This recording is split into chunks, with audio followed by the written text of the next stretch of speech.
ধৰি লওক আপোনাৰ মৃত্যু একেবাৰে হং হং অৱস্থা আৰু আপুনি আপোনাৰ জীৱনৰ গোটেই স্মৃতিসমূহ এখন ফিল্মৰ দৰে নিজৰ চকুৰ সন্মুখত দেখি আছে। শুনিবলৈ আচৰিত লগা নাই জানো?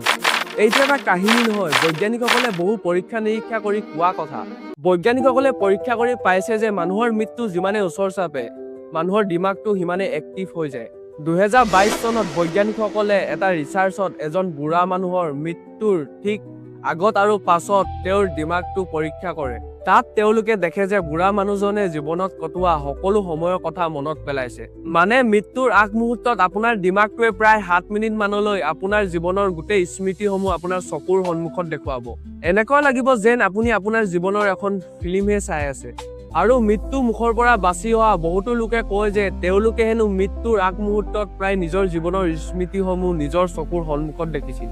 আৰু কিছুমান বৈজ্ঞানিকে কয় যে আপোনাৰ জীৱনটো হেনো বুজিবলৈ দিমাগৰ এইটো এটা অন্তিম প্ৰয়াস। আৰু কিছুমান মানুহে কয় যে এইটো সেইটো সময় যেতিয়া মানুহৰ আত্মাই শৰীৰ ত্যাগ কৰে। আচলতে সত্য কি এইটো কিন্তু মৃত্যুৰ পাছতে গম পোৱা যাব। এনেকুৱা ৰহস্যজনক কথা শুনি আপোনাৰো মন গৈছে চাগে চেনেলটো ছাবস্ক্ৰাইব কৰিব। তেন্তে কি চাই আছে জলদিকে কৰি দিয়ক ছাবস্ক্ৰাইব।